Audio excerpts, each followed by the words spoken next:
State bank of India मध्ये bumper vacancies यावर्षी निघणार आहेत. तर त्या संदर्भात ही एक न्यूज आहे. हे जे दिसते तुम्हाला हे ऑनरेबल दिनेश करा जे आहेत, जे स्टेट बँक ऑफ इंडिया मध्ये चेअरमॅन आहेत, तर त्यांनी एक रिसेंटली स्टेटमेंट दिलं होतं पेपरमध्ये. तर काय स्टेटमेंट आहे मी सांगेन तुम्हाला. ओके, तर बघू शकता इथे तुम्ही बघा. तर हेडिंग आहे SBI jobs 2024 major hiring updates by chairman Dinesh Khara. म्हणजे दिनेश खरा थ्रू एक हिंट्स दिलेली आहे की ह्या वर्षी आम्ही एक बिग रिक्रुटमेंट परत करणार आहोत. तर काय स्टेटमेंट आहे बघा. SBI job 2024 SBI chairman Dinesh Khara announces recruitment of 12,000 employees. 12,000 employees. 12,000 employees focusing on IT roles amid a 24% rise in net profit to rupees 20,698 crore in Q4 financial year 24.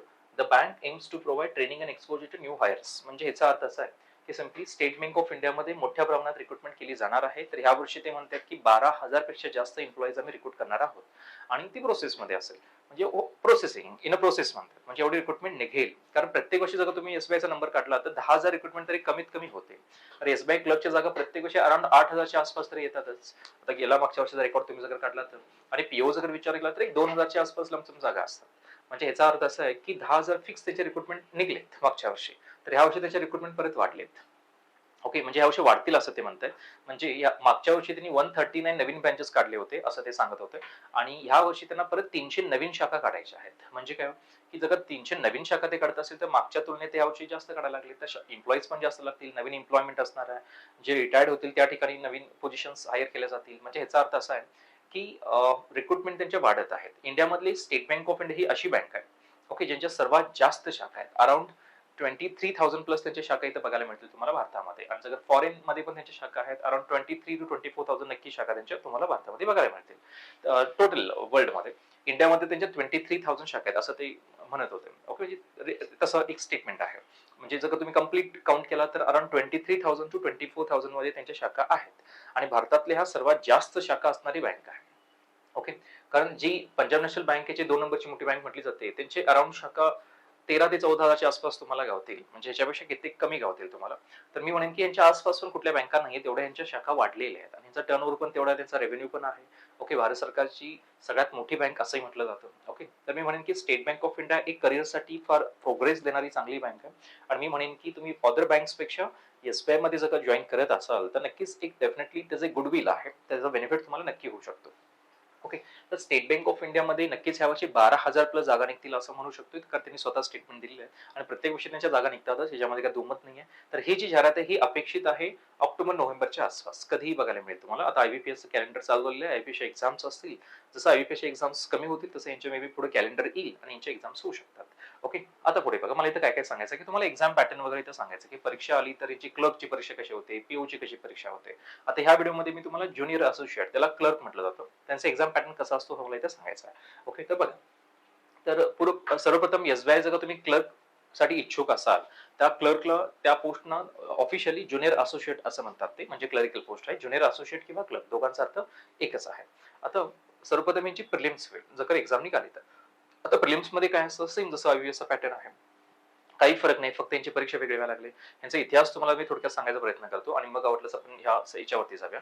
State bank of इंडियाचा इतिहास फार मोठा आहे, कारण तुम्ही pre इंडिपेंडन्सच्या आधी पण एक बँक होती, त्याचं रिनेम केलं होतं as a state bank of India म्हणून. म्हणजे British east India company through ज्या गोष्टी चालवल्या जात होत्या, ज्याला आपण प्रेसिडेन्सी बँक म्हणतो, ज्यामध्ये 3 मोठ्या बँका होत्या सुरुवातीला.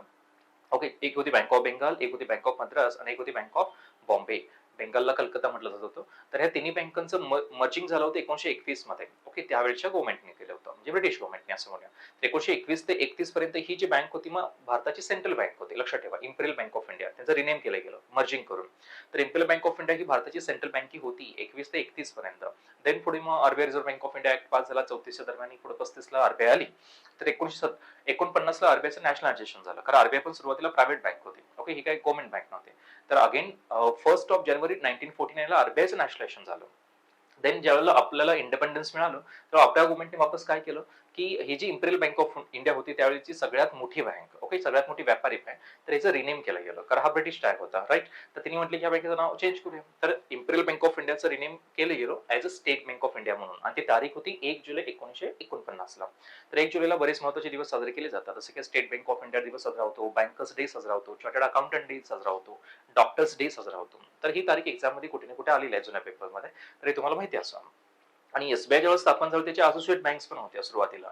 तर स्टेट बँक ऑफ इंडियाचे असोसिएट बँक पण होत्या, जसे की तुम्ही ऐकलं असेल की स्टेट बँक ऑफ त्रावणकोर होती, state bank of Bikaner end Jaipur होती, स्टेट बँक ऑफ अशा बऱ्याच बँका होत्या, मैसूर होती, ओके, हैदराबाद होती, अशा बऱ्याच बँका होत्या. तर ह्या सर्व बँकांचं विलिनीकरण झालं स्टेट बँक ऑफ इंडियामध्ये, म्हणजे मर्जिंग झालं. तर आज फक्त स्टेट बँक ऑफ इंडिया, त्याच्या कुठल्याही असोसिएट बँक, संलग्न बँका वगैरे नाही आहेत.